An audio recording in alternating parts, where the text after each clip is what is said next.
ایوار باش بینرین هجا و خوشتوی بینرین بادینان ساد بینرین ایوارا بادینان خوشحال اینجا رکادیا مهینگش نفی کدو جبوی پیشکش کرنا برنامه هوا ایوارا بادینان بیناران وکوی نزانم که اف برنامه روزان انتیتا پیشکش کرن امراد بین میفانداری کسانه که آن چند کسانم با یکی الفری گفتگوک بتکرن چاو گفتگو یا گریدای به پروژه و یا جا گریدای به زانین و زانیاریین میفانی میروژه با پتر خدمت کرنا هوا این هجا و برایس ابرو کامرا بین میفانداری و مستای زور هجا مامۆستا حسین علی ئەسعەد ڕێبەبەری گشتیە چاودێری و گەشە پێدانا جڤاکی بابەت ئێمە ئەڤروکە ئانەهەیە خودێ ئەم دەستپێکی ئەگەر خودێ هەزکات ئەم دێ پێناسەیەکێ دەینە سەر فێ ڕێڤەبەریە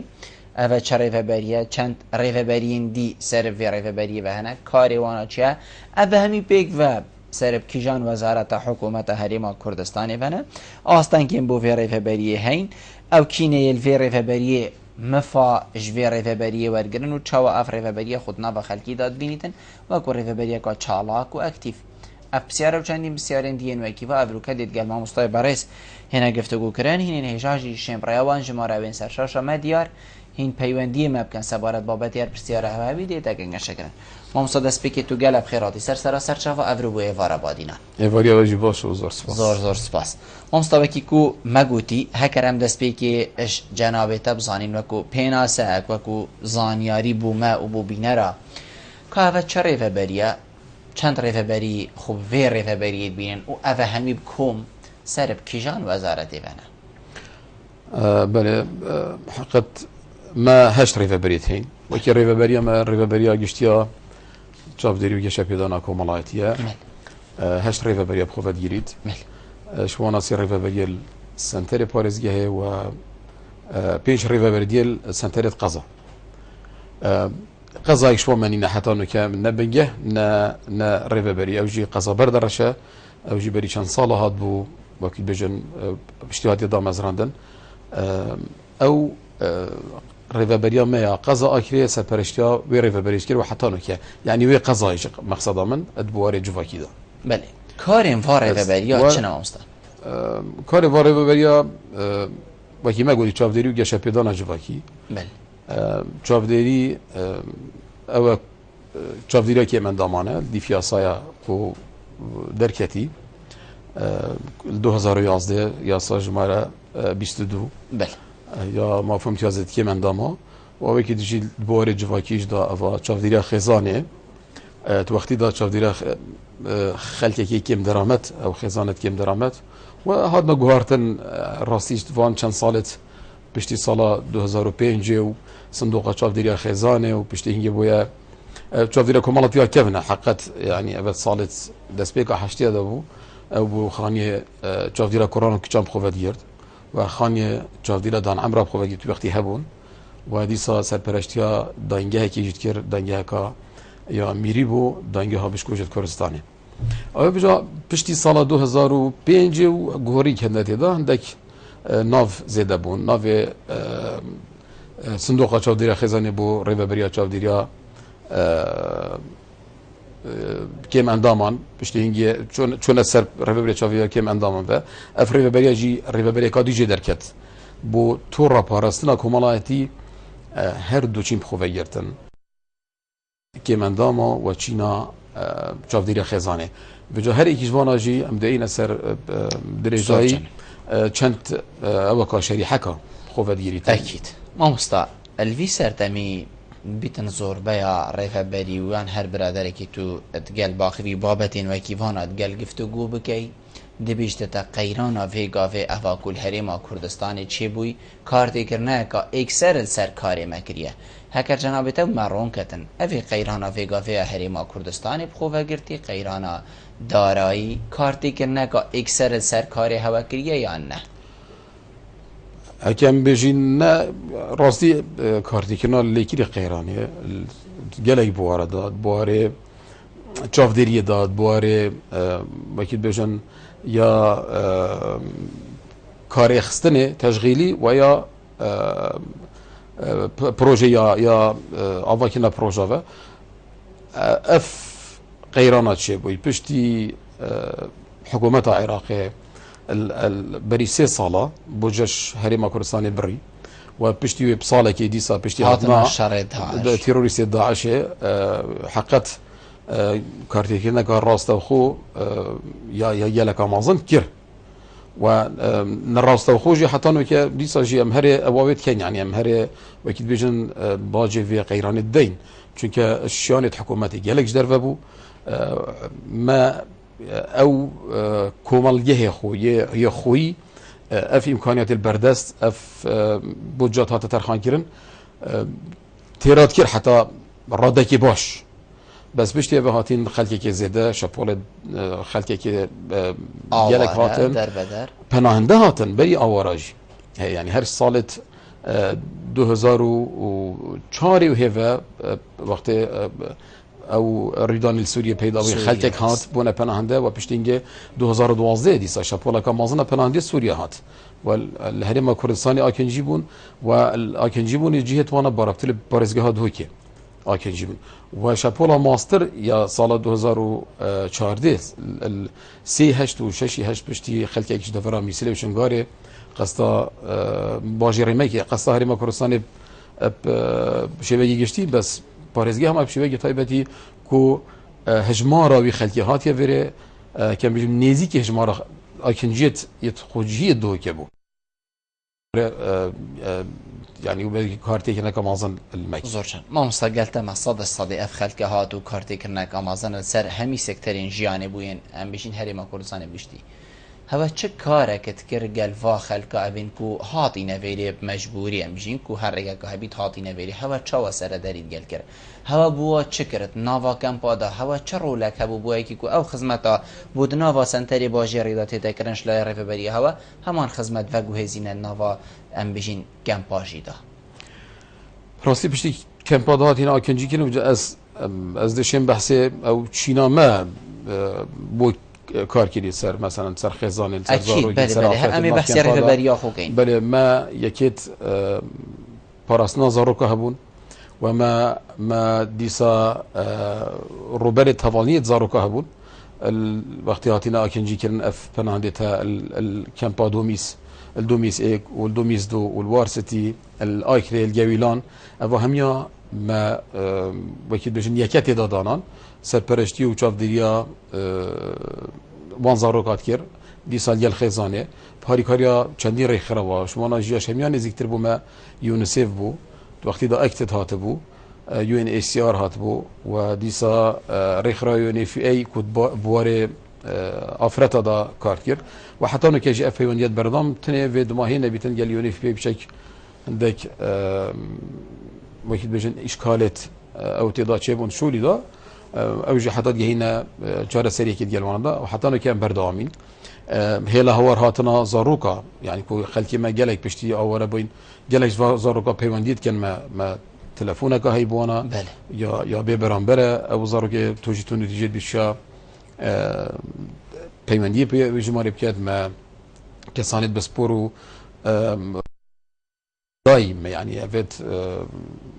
كتينة خولا دا و شو سر دليل جلوانا بكن و شوين حتى رادك باش يعني سركفتنا بدس خوب بين تدا يعني بيجين باش يعني وكتو حسن قادنا كي بو بكي جل فيه هجمارها و كار ما بيستافيه كم و ام دیساجی خلک جی افت زور باش زانن يعني احتمال او بتر او تقييمه ما بكن ما بيباش يعني او هالسنگان ابو كاري ما بكن ما مستعد بيتن جلكش برادرا حتى في سردميجي وهزري نكن كل دهوك البارزگاه دهوك مزاروك هنا بي سميان بيشين بيديكو بابيان بي كسو كاريان او بيتكو جيان البن چه آواهيا بو نهيدا دابين كرن مجبور ببيتيان ام خوب گهينه یان جامعه رکوی بینی تدف من مجهه که هو صاحه که امین بی کسو کار بی سمیان بخودان کن و چه خدمت گوزاری توی جهیده هیا بله ما ریوبریا که تایبت من ده هی ریوبریا چاف دیریا کمالاتی یان جواکی بلا بجین سر پرشتیا وان کسانت بی سمیان کتن یعنی خانی چاف دیریا قرآن خانی چاف دیریا کچان و دیسا هر دو آواهیجی هر دو خانی جلد هو کنه بداخل وکید بجن تنیمل سنتری باجری تین بس هر کسانی که هاتیش قزاجی و هاتی ورگرتن اوید به سرپرست هاتی نحواندن جه حواندن وا گهاندن وا بو قطاب خانه وانا و گراندن وا سرپرستی وانا سرخاندنه و الحمد لله يعني حتى أنا كشلاي حكومة هرم كردستان فيها وباريزجها دو بالذات يعني جانب باريزجار الرئيسدارة يعني تخسيرين كده هندي ما تشتكي بشابين دس خوابين بوانا اشلاي وكو بودجة وكو وزارة ما بو اینا وکید بجنو یخسی خدمت وانا یا امنش اینج مده خازش جناب پاریزگاری کردی دیالک بواره ده هری کاری املاک. ممسلم دی چوا زانین اف کس اونین بسمیان وکی ما گویی مروفک دی اینی دی بیشتن اف بسمیان یان ام چین دم بودمی ملج نه نه ام زانین که کسی که بسمیان های نبوده که کو جه که هی خدان کرنا والویری بین خدان کرنو پرورده کرن. بار بکه بار بتری خلک یک اشراقیاندنی زانیتن هک ام کود وجم چین نف خانین يعني مال ام بزاین کی بسمیانه افتشتن هاتی کرن ما پیچه نام بیجی چون وکید بجن دفرک برفره بلکه امنش سردن هم بله دیسا وکی جناب تا اشارت بدای خلک کیتی نایدف ما ابد به سمیان و پشتینگی بو قیران اواتو جناب داد بیشتن هنگی ما لجنه چکرن من شاف دیگه جناب پارێزگاری کمکی ما هندکش فرمان برید ما پیرابون چوبون آماری ما چکر سرانسری کمپا حکیت خوی کمالگی خوی ما هبون سردانا بصناهی بو بس پشتی برفره بوی امچینه ناف کمپا یعنی جمارا حتی 120 کا وان به سرپرستا خل تقریبا نزدیک 800 و ودا پشتی اف آواره جهاتی بله با که گلکش وانا بون نوید دی باید تو دستی روسیدا اشهاتینا تلافتن وش نابرن زور جان اف مروفا حتی کی جی عمر خو امت شین مشین تحملت قلب کین جیانی بوا پیدا کین وکی هر زاروگه کی دی بیت حتی بیت گنج سنیلیه و گنجاتی و حتی دیمای کو وکی هر ایکی دی بیت هیچ هست پنده نکد کو که ماسیا دی بابال دفعی شروع خدمت گذاریه و باور بکه از بیشم تقصیری نایت کرن بس ری جیه وافه جیه حتی 18 سالیت چیل دی فرن مایه بشتی هنگیده چلی و ابا 18 سالی بوان کسی بیت 18 کو اگر چه اونه بن چو آرشا مثلا ایک شوان اگر هاتو سالا دو ماهی که بیتن چتا 19 دال و سال 18 تیرن و پشتی 19 جا درد که بیتن 20 ماه مدر که بیتن نک او ام دیفچونی لناکین بله ام دیفچونی لکن ویرجی و گلک شو میدام از راندین گلک شو میدام از راند وقتی دا الدیف باورنامه توانا کدا بشین جیان خوب بنسری هر حتی نو کیجی افت کسان درکتو جی یعنی چین بجمتا شوانا اندازیاری درکتین خلکی که درچویت یاسای درکتین فرمان بردیش کوری جدی درکتین و دیسا جی پیدا ورا خاری حتی کسی کو خاندی پشتی ویجی یعنی مهر پیوندی ما هبویه كيف ما مستعني بشتي جي ود بيت 18 سال ام دي بري ودينا كيف دي چنا مالك ودي هيا يان فيتن او بخو ساكتا خيزانه كيد قلب جيت يان فيتن بخو كي هر كسا كي دي جهه كي بكري بغريت وجيانا كدي تدبوري وانا كسو كارت خويت هين يعني وكي بيجن كي ما كدبن ابد كو دي بابت وانا ماين عندك شو حتى انه كاجي كود فيغا فيجيات في روجيج دا وكي بيجي هين ناف هر دو خانيا دا اما بدي شنو دف كسو كارت خو قالك شو خزانه بيكيناين و شو خزانه خو بريفت وان حتى انه كاجي امياسي يعني تكالي هرا بردوامه نكو وقت من مش دارفه كو كولاني بام كردي بيش نخير حتى انه ك ما اجرت شكي وصحابه دا ديار بيتن روجك روجا اكيد بس ما بيتن تلبينا بزايتم كما صيري ود بيتا تشنكو افكارك و بو چندجی يعني فيغا في ام ديفوان سيستم پیشکفتی خزانه جيگير ام سرشول كاين كو اوی وكيتا گوتي دا هستكي او كسي به سرپرست ام دينا خزانه بس شل بن شاف ديريا یا سای رنمایی و ریو بریامه و دیفچون وانا او خزانه وان زاروکا خودان کت اگر هاتو تشیان دا بیتن و یعنی باری وای آبوری و یتندرستی یه درونی درز بیتن ام دینه و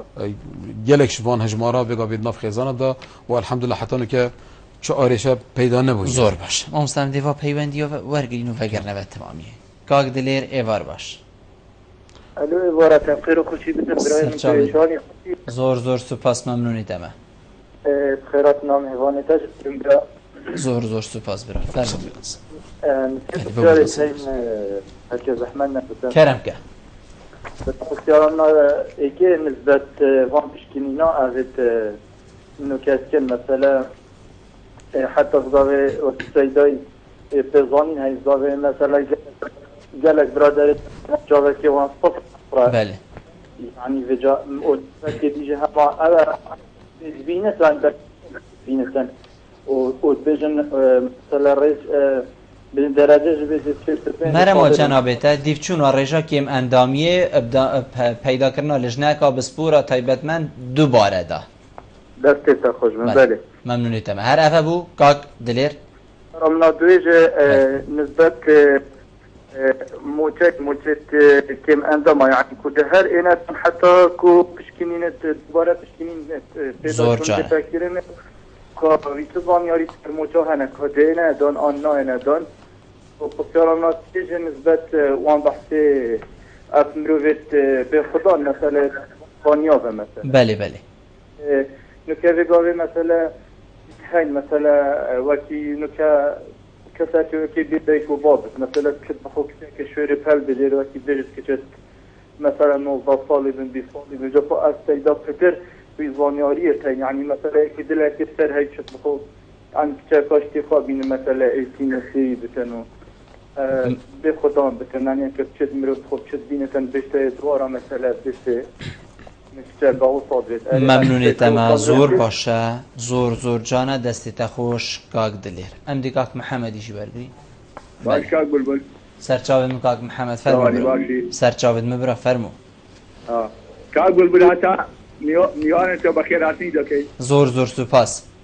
حتى سندت وانا الدفاع لو انا بكا لو كان هندام ويان او انا كسيانيا حتى سندت وانا الدفاع يعني بكو باريان بورغريا زور باش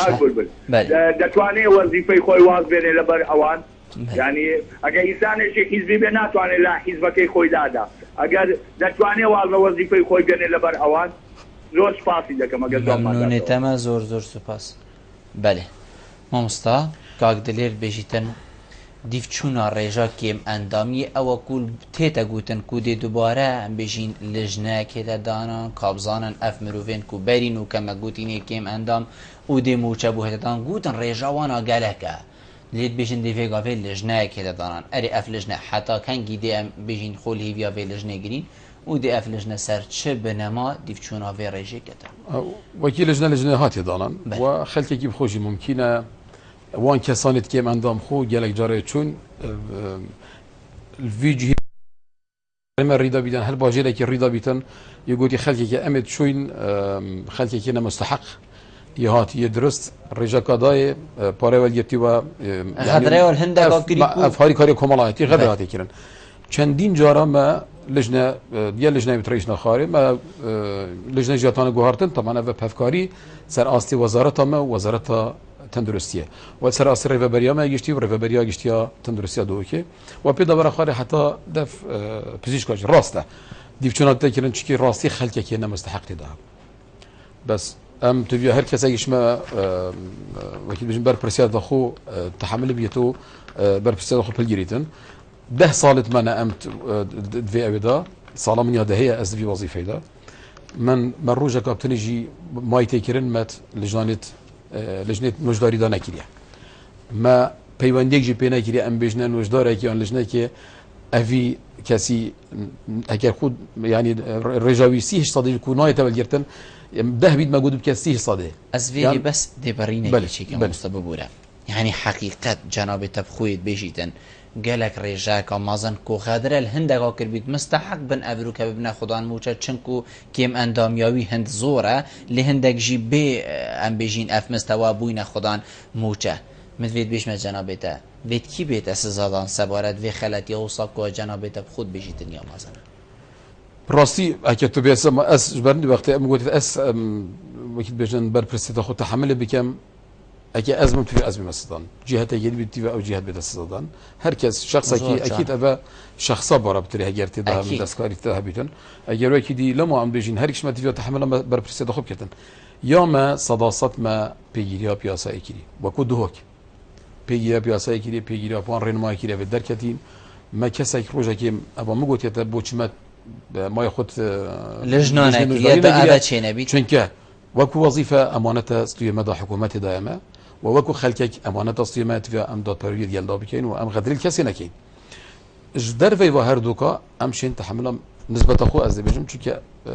ez ê wekî duhokê bêjim me صداصت اكيد جمتا صداصت ما كري احتمال خلكك شيتن شيت بخوب سر ضبطن كسي دي از الوزاره خوب خوبهم قوتي كابرا شوي عرباني شوي بر دري او خو وقت اللجنه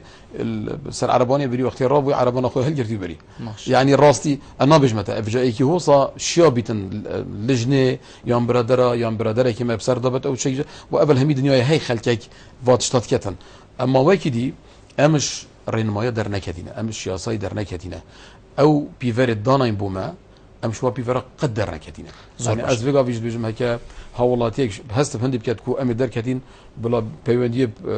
بكتنو ام تحاصني برسبال دارو ام تحمل مسؤوليت يجيب كاين مامستا موچي كيم انداما ابين كو اف غدر اللي هاد بيتكرن يان غدر اللي نهاد بيتكرن حتى كان جدي هيت دان اف موچا يعني حتى كلجنا بيشتوات تو كيم اندامني ديل بي روجي اللي هيت برين يان روجا كو بريار هذا دان لجنا بدا تشكرن بي روجا هذا بري افيد فيغافي حتى انه كي نهات يبرين بس باتشي في قيراني وكي ما بدايه اشاره بدايه کارتگر الموچت همی فرمان براکر و دی سه چاو دیرا خزانو کیم انداماجی ام شی میجن نس نب نیوی بوینه بله یعنی نزیکی چای سر نیوی دا بس 6 صد ممکنه 6 صد دنوانا جی وگاوی دمین تا حتی نوت روجت بوان لجنه دانین دف يعني 11 لجنه نوجداري الدفمل دوكي دانان بو هندكو اف لجنه هركت بسبوريا خدا كار بكتو زيتر توابل پشتی وان و تروجا ده همی در کم ده جیگ و ویربن و کسانت جهجی کم وکی بجن کمکا هاری کاریا کمالایتی او همی دینا درست کنو ریکوپی کنو و موچه و ممکنه بزفری تبا وکی بره زوجا اگر قیران چه بو اگر چه جنه بو ام ده محاوله کن لجنه ده هنادان بو ام بیشن ریکوپی کنه و درست کنه به ام ده و هر دو پیوندی جوارگین مامستا کاک افراس ایوار باش ایوار باش بره برای چانی باش سرچاوت من زور زور سپاس برا بله خیرات نمیوانی وقت کم زور زور سپاس کاک افراس فرمو برا يالك سپاس راستی وكيل لجنه من ابد من حاجه كرو شاوديشن بيناكر كلشنه شديشكم بو كيم اندامي ناكر بله يعني تو كيم اندامي كاك ابراس بله نظن كنا نخوشوي چه مو بس رابا وحرا بله يعني نظن كاف كاسه چوي اندام كره كيم اندام يوي چه يعني اصلا كش خود ترسم يعني اندام يوم گره که اساسش خود ترسم دمين داري بله وبس قدام رابا وحرا بله يعني نسح كرا وي اعضاء لشتاوي كتب وي اعضاء بوكيم اندام نسح كرا نه فبركو يكش بيا ويدرس بس چاوا ويدرس نبيد يعني شو قولي بوني ويدرس نبيد كاك ابرز بله هات سجلين يعني بيا يعني وش بس انت تستنين يعني من خواط از گرد اختیم جبو من دا مدرسه گشت یه در که من دما باره بسیار انتا خواهی در کنه فخیوی چنینه بدل مباینا پنش دقیقه گل بار بدون که نه همو شخوه کتونو بیشتر مدرسته بله اسم من تما کاک ابراس زور زور سپاس بوده کاک ابراس موسا ایوار باش موسا ایوار باش کاک موسا اگر فرمای علیکم السلام و رحمت الله درست شانی زباشه سرچاوید من زور زور سپاس از خوشی که زور لطا و برنامه دست که با ممنونتم برنامه بسیاره که هایی بله اول 2 سال هیا من بخارا تفاکی کم اندامی چکلیم بله ویجا اول من هندی ناوی مجدهو که هاد بوزا خوشک بله بله ویجا اول 2 سال از جای ساوره مهدی از چون بیرش از بسیار کم بجز برای هیچ نهاده نظامش یعنی نکیم تو بیجی نایتن نظام دکتری یودی 48 دابی من 48 ساده بله 48 ساده سید از بار نکن بید یا بیدن سر 5 دا بگن بله دی فرنمای بله 40 ساده یا جسته‌ای بیا یا جسته‌ای بیا یا حرکی بیا 40 ساده بله اما از کدیم نو بینا نالو بزمارده نه هر نواره بله کاک موسا گویا خوب دەیدێ مامۆستا پاشی بوو تا ڕوونکردنی دەت ئەم دەبێ پەیوەندی وەرگین و بەرسەوێ دەین هەواڵان کاک عەبدوڵا ئێڤار باش کاک عەبدوڵا فەرموو ئێڤار باش باشتر سەر چاوێت من ساڵم سەرەتمان میوانێتت کە زۆر سوپاس فەرموو برا بەێ من زێرە بەس بچێکی هەیە کەرەم کە هەلبەت کەم هەندەماڵ ئەرێدی تاوازۆنن کوکەم هەندەمەکی دوو موچەیەکەیت گەلەکەنە دوو موچە وەرگێرن زێرە زێراوەدی تاوازۆنن کوکەم هەندەمێکی دوو موچەیەکەی بەێ مەمنونی تەمە کاک عەبدوڵا دوو موچە بەێ مامۆستا کاک دلێرت بێژیتن هەکەر ئێکیشمە ڤیا کچەکێ بخۆب خازیتن ببیتە هەڤژیناوی ئەو کچێن کوت ناڤە ماڵە بێژین بێسەمیانەدا بێ کەس و کارەدا یان کوڕێکێ ڤیا کچێکی هەر لوێرێ بخوازیت ئەس دەوێ لێزێ دەکەم ئەو دێ چکەت مەسەلەن ئێکێ ڤیا کچێکی لوێرێ بخوازیت بچتە دەفکێ حقت ئەو جارێکی ئەم دەست پێکارچی ساکەنە یاسایە یاسا ڕێدەتن ڕاستەش 15 ساڵی یاسا عێراقی و شی بکەتن مەسەلەن شیکردن بیداژینکێ بەس حضور وەلی ئەبێ بێسەر پەرستیار وەلی حکوومەتە و ئەم چین پڕیا دادگە هەیە شتی بکەین ئەگەر هەرچەند ئەڤە هەکێت پرسیارەمە بکەی وەکیت بێژن محەبەدە ئەم چونکی گەلێک ئاریشە چێت بن ئێشتا یعنی وی ڕەنگی دژیانی نەگەهشتینە دوی ئەمریدا نه ئەم نابێژین چونکی حتا هەژدە دەفەتبینەکی بەێ ئەز بێ بێژم چکی حتا ژیە هەژدی ساڵیل دەفمەتبینن ئەگەر هەژدە ساڵ خۆ تەواوکردن و کەس و کار هەبن چناف کەس و کار تو ئەگەر نە وەختی بۆ دوورامە ئەیکی بێتن ئەم دیپڕیا یاسای و هەمی شتا بۆکەین زۆر یعنی هەمی ڕێکاریت یاسایی کاک محەممەدت بێژیتن هین تا چڕادەت شێن هاری کاریاوان مرۆڤ بکەن ئەوێن کو ئەت ناڤە بێژینوەکی کومەفێگاێ بەحەزکردی خانیین بێسەمیانەدا هین شێن تا چڕادە ئەم بێژین دیفچوونی بکەن و ئەف مرۆڤە پێدوی بچنە بن وەکی کوبەریان بینەوێری جەنابێتە گوتی مە دەرگەهێن چەند کەسا قۆتاینە بۆیکی و جەژنە وەکی هەمی مرۆڤ بن جلکێکی ڕێک و پێکەتە بەرخۆ بشێت دەرکەویت بشێت بێت بشتە پارکێکی و حتا داویە ڕاستی مەسەلەکە وجدانیە لەگەل بێچینێ چکە هەمی خوددان پێتیڤێت تایبەتن هەندێک ڕۆژ بەێ و هەمی خوددان بارێکی وە سەداجینی ژیانی دەستکورتەنوەکی بێژین مەسەلەکە وجدانیە سرفە مەسەلەکە مرۆڤایەتیە سرفەوەکی بێژن سەر ملێتمەوەکی ئەمانەت باوەڕ بکە ڕۆژە ئەس هاتیمەت وەزیفەیەدا یەل بێچینێ طبعا ئەس نابژمەتە کارتێکردنەکە وەسال مەکیری احتیمالە ئەم خۆشی هەندی ئەمێ بناوە هاتینە چوین و هەندە وەکی بێژن بەرگەریان مێت بۆکردین ئەم خۆ تووشی سترێسی ئەمە بخۆی چم سەردانە چەند دکتۆراکیری گوتی ضغطێکی نەفسی ئەکیت ئەبێت گەل باشورکردن دەرونیەوەکە مازم بدێت تێکشتن چکە هەندێک حالەتە دەبینیشکێم ئەندامە ڕاستی خوددان تەحملێ ناکێت هەندێک خێزانە دەبینی بارێ وا بەسی خۆکەتن ڕاستی تەحملێ ناکێتن بجا هەروی برادری محەممەدی ئەم دێلەم وا بێژین ئەوان مە پێچوو مە تەخسیر نەکرێ جارێ ئێک حکوومەت هەیوانە کۆمبینێت مێت هەنگەل جەنابێ وەزیری و خۆ خۆل گەل ڕێڤەبەریەت خۆ و گەل خەلکێکی خێرخوازی جامێرە تەخسیری نەکرێ ڕاستی خەلکێکی خێرخوازی گەلێک جارە هاریکاریامەکی نەخاسمە بۆ کێم ئەندامە نەخاسمە بۆ هەردوو خانیت مێت بێسەمیانە ئەوی بەحسێ دەستکارکێشانی کرد یعنی ئەمانەت ئەستێمەدا ئەمانەتی ئەس بێژم چەند ئەس شێم خزمەتی بکەم و دیفاعیش وا بکەم ئەس دێ هەند شێم ئەس هەند شێم زانم و ئەزی خزمەتە فاتکەم فعلەن ئەس دیفاعیژێت کەم و باوەڕ بکەن گوناهاواستی مەدا بیت یەک و یعنی احتیمالە سەر 5,000 دەمە هەبن ئێکێکە گوناهاواستویە مەدایە ئەگەر ئەوان مەپێچوون مەبوو تەخسیری کردبی ئەما هەندێک مەخدور ببن ڕاستە ئەس نابێژمەتە بەس ئەوێ مەخدورجی بیت شێت بێتن پێداچوونێ بکەتن یا دوێ ئەوی گوت دەستکاری خودی بەردەتن باوەڕ بکە ڕۆژە ئەس بزان بەغەدرارێکی کری ئەزی حازرم دەستکار خۆ بەردەم بەلێ vێگاێژ تو ئینسانێک بێتن کەسێکیان ڕێبەرێکیان ئێکێوەکی مە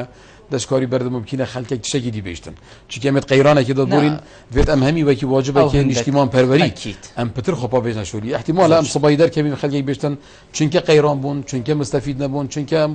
حتا دومایە ئەوانە بجارا بە خۆش کاری وەکێشن من هەر نەدوی ئەزبی مەسەروی پرسیارە لێ جەنابێتە چوو سەروی پرسیارە چونکە بە هەندێک تشتن دیری ئەم بێژین بەرنامەینە مامۆستا کاکەڕاز ئەڤرازت بێژیتن لجنه هاتیه دانان بو دیف چونوان کساوین گیم اندام هیچ خوب مفهمجیل نکر هیچ دیف چونوی چنده نکر که کیش جهه لشه منه جسته منه بزانیتن اف جهه گیم اندامه یان اوی جهه بلی فعلا هجی هنده یکو ام ریجا هندش صادی بودانین گوتم رابا و رینه رابی ما رینشتم او درکه و بلی مزانی و برسوا مجینه دا از دیوا وی برسویش جنابی تورگرم لی پشتی ام چینه وی ناف بره بینران گلمه بن پشتی ناف بره ام دی تمامی دینه وارا بادینان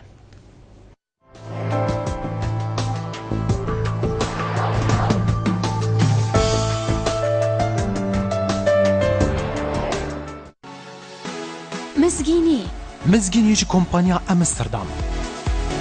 دونی ترین موبایل کرنت بازاری دا جوری امستردام S1 امستردام S2 هر حالاتیه که موبایل که یا اکسسوارات که بکریچ کمپانیا امستردام دناوه ویچتت پش کشانه دا دیاریا پش کشانه درامبلکا که یا کارنسه یا خزانی وی دهی ویج دستت خونه کن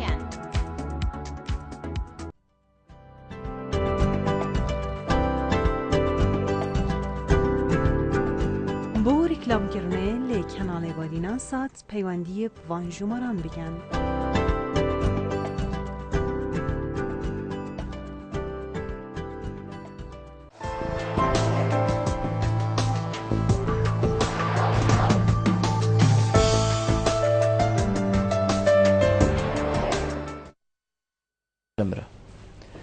وگرانه و بو تمامیه بله مامستا وکی که ما گوتی و کاک افرازی جی بو مکریه بسیار جنابیتا چد بشید بو ایلجنه بار بکه 11 لجنه هاتینه دانان دیف یا کو 11 جورت کم اندامی من هینید بسپورن ممکنه لجنه چکه شوله راستی دکتوران او شارزانه و نشه مای خودی بکین بس الویره چشتکی هی بو کاک افرازی قناعت بريارة لجنة هات شيد بيتن طعني لي بدأت بريارة لجنة ما هي وكذا جا شراسة خوش تبيرت شكا أو فورمات دنيا وكل لجنة بيشتن هر كسا بريارة لجنة راضي بيتشتن بيت طانة كي اللي بدأتنو وفير كتفا هر كسا كي هادي دفما كيما سيكت أو يدوي أين نر بشكلين أخو ما يدا رببريا گشته ساخلمیه و دیفچونا لهاتی کنو و این سر راست سر بابتی و اگر یو خوشی کسک هبیتن وی رنگی بلا بده دفمه چون که ما دست پیکی و که میگوتی دیار که سر فرمه هر کسک سی رجادت شد و بریارا مج رازی وقتی بچته شد بیت دفمه ام دین وزارتشی سر آسی وزارتشی جاره کادی بچتن خلکی وکیلی افاکو جناب تگوتی ناراضی بله گلک شوانه اتهاتین ابد انجام ناراضی اگر بشکینا ساخلمیه ناراضی بن ما هنارتين وزارتي لجنة كا بسپور و بقيادة لجنة پزیشکی و رجا بودانای. بله. ممسام دی و هر دو پیوندی قینه دیمایک پیوندی و وگرینه با. مریم ایوار باش. ایوار باش کاک بلبل. سرچاود من زور سپاس. دست خوشیل دو کاریدت کم سپاس بو برنامه درستی ام بیتفی برنامه جوستاین ام گلکی تاتی نتسی تو حافظن. سرچاود من مریم دی خدمت آوکی. زور سپاس دارش. ام سکرتین خیزانه که مریم انا مریامه بله کرم که مریم سرچاود من ام سکرتین خیزانه که بله دوشوانا چل ساده نه چلش ساده بله دیشی شستش ساده بله ام چینالش نبوچی نوعده تو هنگیرو کن گوتا ما 14 وره یعنی حیفا 11 گلک دیوش 3 حیفا نیره دی 14 بله هین الدهو که چونه لجنه گلک گیرو کرن بله و بو بابتا که دیشی برای مدرسی تا پولیس بشته چینا بی چل ساده تو نه درستی اونو کسی بجند موچه وابرن چونکه باشه درسته بله و خب که تشتگشی کس نانویسی بشی نه درسته حقیقت يعني أبابك يام كرديد بيجين ديب خوفا محتل بيد بحالتي أهرب خدين نما سعيد ما سعردين سينما عيدنا كأنه نبيس بله زور سپاس مريم زور سپاس بوتا ام دي برسويل سر بسيارة جناب دادين نورا ايفار باش الو كرم كنورا شو سر جاوید من فرمو نورا فرمو شوني سرسري من فرمو السلام عليكم. عليكم السلام ورحمة الله. فرمو نورا. خيراتنا من بانواتنا. زور سپاس. بله وقتی جواب من ایک نورا دنگی تناه نزا چه مسئله؟ از جواب من بله گیمه بله چون چند دکتر وجا بیجنده حتی 18 سالی دیلی زد کن بله. ادم چند مزداره چی کرش قصدی بله بله بیجا اول چون چند دکتر من میزیکی 300,000 من ارتباط خواهد هر جد مزداره که چی کن برنده بله کرم که بسیار چه بو این تدوید وکی توجی ام بجین اش رضا کیم اندامه به اهجمارتن بله اللجنه الوری تو شی سردانوی بکی نورا او دی بجنه تا کادی چاوا بوده رجا کیم اندامی چکین زور سپاس بوده کاک موساد بیجیتن 2 ساله از چاوره رجا خواه کیم اندامی ما حتی ویگاوه نهاتیه او رجا بومندانا بود 48 ساله لی حتی ویگاوه ناوه من نهاتیه که از بما خدا نوی موچه بری 2 ساله بیجیتن او گوتیه من معاملات یا درسته و هیچ کشتنی نه بله از الگلوی ما احتمال بید گلک که دیجیب ناوی یا بید چکو گلک خلکی بحثی کری نه گلک 16,000 دوسیت ما فایلت ما ناوید کسو کار اول دهو که نه 16,000 کیم اندام و چاودیری خیزان وگا ویجی ما اول 2 سالو زیادترش 2 سالو نیوایه ما داین وزارتش وزارت مچونه دارایی والویر ماینه و هر دیساج بر قیران ایک یا دویجی جبر کو اف خلکی ما گوتی ابد نمستحق گلک شک جارا بوچید بون جبر هنده دست هاویدنه مانا رایتنو و بیت لجنه بینه چکرن دیفچونه وابکن حتی سر چاودیری خیزانش اجبر هندي راسته از قالوا ما والله قالك شوانا غدر اللي هات يكرن ودا كو غدر فانا نتكرن ابي مستحق دو ابيتنا مستحق دركبن ابيتنا شهجي دو ابي شهجي فشن زور جانا داينا جيوانا ابا بوباك موساي مريم بيجدن امسي كسين مال داكو كيم انداميل مدگري دو شوانا 40 سادنه ايك شوا 60 ساده بيجدن جوانين ويلجني گلك گيرو بو نمونه يگوت يا مريمه هر 14 11 2016 اف ساله وره اوه گیروبونه بو وی رجا کل دف جناب تهیان اوه موعدک زور نورماله مزیترش 24,000 کیم اندامایت هین 24,675 کیم اندامایت هین اوه تبیا نخیر نوت روجت بوهاتی ندانن تبیاش نوت روجه نبورید و جا اگر هاتو ظرفک چه بو ظروفک چه بو کزدر بیتون من اگه بس آنها یا خودی از بیشم ام دی بری وقتی خو خلاص کن يعني نا جوان بوهاتي دانان دي حتى وي جواني بدو خلاص بله وكو ما حتى نو كان نزيكي 5 صده مد چون سردانت كيرين ما مستا بسياره مريم و تمام كرا بسياره من فيري اوا ايكش براين مريم 40 صده ويغافيت بيجن دي 40 صده راكن افكاسه نيكيم اندامه و حكمت جيفينا كتا بوليس بوجي چنكو رجاوي كيم اندامي 40 صده و اف حكمت جيفي كيم اندامين بسياره اوا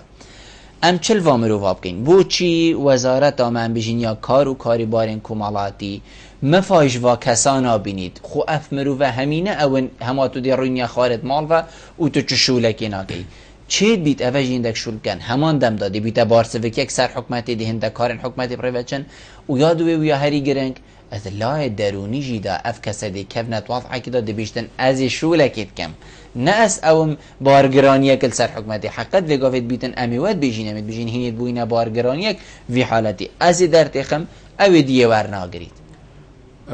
ما بس الپشتوان همی رجا و همی دوباره پشکنین او کو ام انسانت وامرو بش هجی دان لایک دا کو چرا گیرینه بن هاری کاری او کمالایتی دا چل صده نابجن دفمه بس ریدا بون خلک ما افغاز ده هی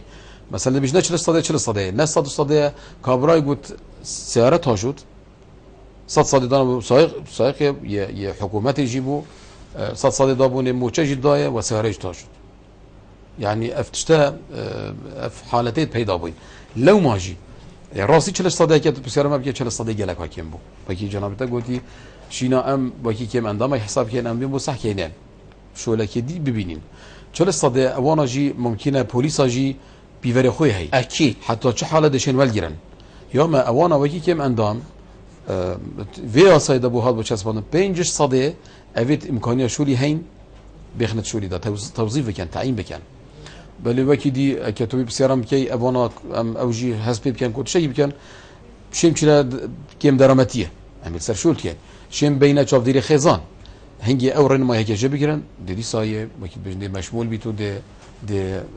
هاری کاری وی تکرد زور باشه ما مستعم دیوی بابتی هیلین چینه بابته کی دی کل دفمن بابته کی گله کی گرنگه زاروح کن سرجادا کارت کن یان زاروح کن سرجادا ام بیجین خاصنت کن یان جن و ظلامن سرجادا خاصنت کن اجا چپ خواستن بید یان حتی بری چنده که کت را گهاندن دهاتی دیار کرن هندک تشتین دیل بن و خواستنی و هنه منویت ناوه وابینی هوا چاو آگه داری سروی چنده هیا واتخین جواکی کو ابروک هوسا کفتیند ناوا جاده دا ام پیش رنگی گل دانینین و بو في مبستجي ما تيمك بس صالة شهرية ام تسرشولت كاين دي بتشونا وانزار روكات كاين نبس السرجال دا الجهة شوليج حتى وكي تاخي بيش اسازي الجمركا التراف ام هاد وي باش هادين نفسي ترافيكا حتى انه كيجي ام بردامين ولجنكا تايبات جيل 2010 بو في مبست لجنكا برفرح سر آستی پارێزگایەک و جناب جگیر پارێزگاری سەرپەرشتێک و ئەم دیال داینە و ئەف ڕێڤەبەریت پەیوەندیدار پاراستنا زارۆکاوە هەمیە تێدا ڕێکخراوێت پەیوەندیدار یەتی و ئێنێژی و ڕێکخراوێت یەت خۆیژی ئەو ژێ دیالمەدا و بەرداوامی ڕێش نەخارێ بەلێ وەکی بێژن بەداخەوە ئەژبەر نەبوو نابوو جێی هەندە جارە سستی کێ تێدا ئەمما ئەم مەدەستجێ بەردەوی مەدەستجێ بەرنەدایە بيجي بهاريكاريا يونسف و افريقيا دي امل سرشول كاين بوان زارو كي سرجاده متابعات كاين بوان زارو كي مدرسه وقتياي ديفتوني كاين بيجي هر دي سال ديال يونسف سر اسي قزا كو 5 صد بو پناهندا وان زارو كي وان مدرسه وقتياي 25 صد بو يت اورانه 25 صد جي بو كمالجي خوجي كو هاريكاريا كي بداينه افيقا في امت سر شولت كاين فرمان برد ما يدخل دا وركشوب بينن كودا بشن سر شولت كان حتى صاله خاندني 2017 و 2018 جي ام دي بي دا شونا فانا كاين يا شولي راستا جالك اصلا كده شد بن جالك توشي تعدايد بن وجالك اف او تاغوتي نسبه سبارت مازنا جالك توشي رفتارت خوروشتيد بن واهميه جلدانين صداصات و ام پیدا شونت کن که هندی ما پیچه بیدم پشتوانی ام دخازا پشتوانیت کن پشتوانی هبیتن ام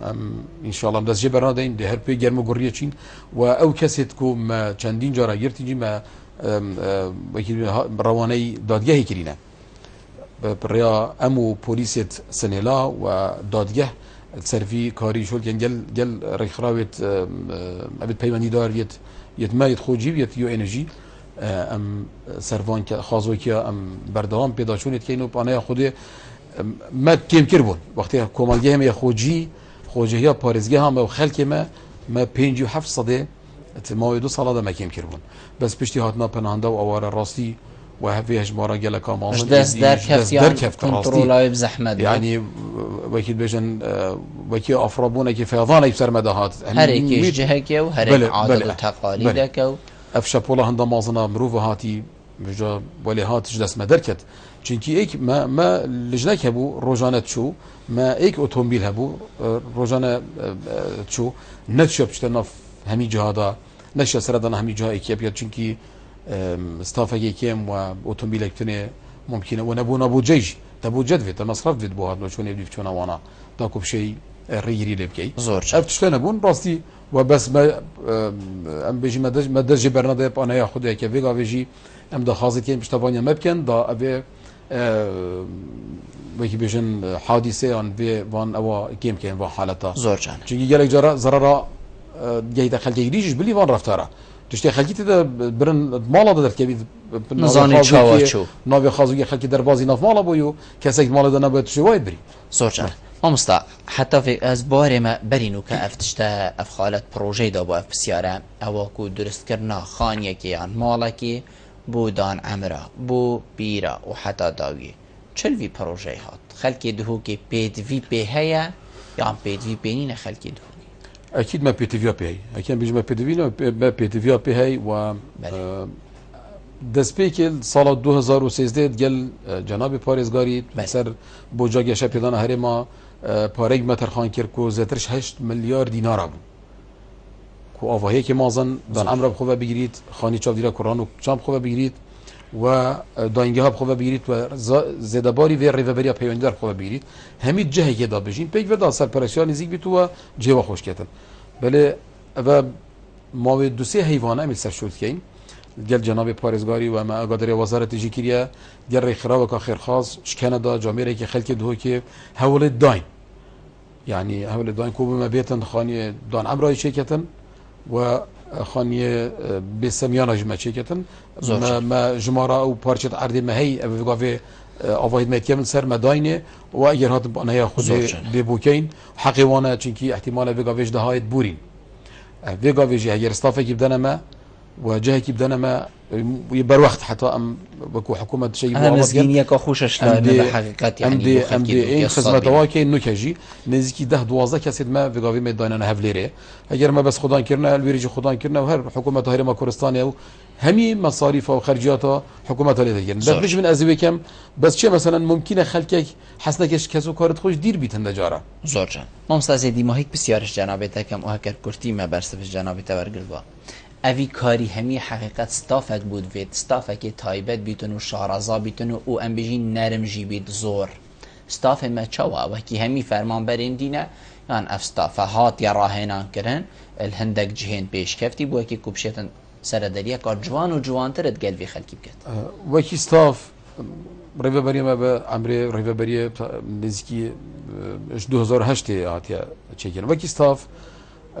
ستافی ما یکیمه اكيد تبي بيجي عمل فان ضم دزجات حكومته و يعني وكي بدي ما استافنينا يعني بيقى بيجالك هو بو بشت ما استافنينا كو ضامل كده يعني ايه بربرسي بشي ابتني همش ولاد كده بربرسي هو بي او همش ولاد كده بس بو بيج برنا استافي بو عندنا خدمه گزاريه بله ام تشاينا مثلا سال 2012 بريا باريزگاه دو که جناب جگیر پاريزگاری و دو برادرت مش انجمن پاريزگاه سردان ولات سويدي کربو اختيار كده سر هندكو حكم ريفابريا دام دزگیت ريفابريا جوای کی چوتی تکرن چندی جرا پی ورش دخاره و ريفابريا ما هاته البجارتن هو شیاندنا فرمانبرید مبکن چوانیا سر دریل گل خلککی ما بوه ما بسیج دست پی که چهار وکیل بشن آماج مدانن گل پشتی چندین دانستاندن گل ستافو پسپورت ولات سوئدی کو پشتوانیا سیدا بو دزگاه سیدا یه نف دولتی یه سوئدی یه پشتوانیا دارای واب مدکر و SKLG پشتوانیا هنری مدکر سپورت تنارتن و چندین جارا سردان سوئدی ما که دامو دزگاه تو بینین دا اف پیشوچون و خدمت گزاریت پیشکشی وان هر دو چینات کن ام جیوکی وانا اگر چنه بیت خو نزیکتر لبکین و بشین ریکا راستر اگر هبیتن ام مفایجی ولگرین و حتی نو که جا بردوامه به ماوی 4 سالانه اف حالت نو که امتدا گلک شوان ورکشوپ تاتین که دیان راهنان تاتین که هاتی ندیتین همی اون وی واسه سری مده هاتی واسه امتداد جین همی اون پاسپورت زیاده شارزاب و مهنار تبون ام جویرش مدوت ام سپاسیاب کن کو حتی نو که گلمه راس یعنی هیویا ما بهش تا دلیوی بدن ما درشتر بی برنامه و چونکی ممکنه هیوادهش افصال بدو ماهی بید بله مامسلا زور سپاس بو جنابت کوتو میوان بو گلمه رونشتن گل تجه سرفرازیه سپاس بو اجی سرکفتی زور سپاس بله بینرین هجا خوش تیوی به چند هم گشت ندیمایی که خلق ابروکه یا برنامه هوای وارا بادینان هیوید که همشه بیچه خدمت هوایم برز بگین حتی مهینو خلق قادیش وی برنامه جر چفدیری خدای مزندان بخاطره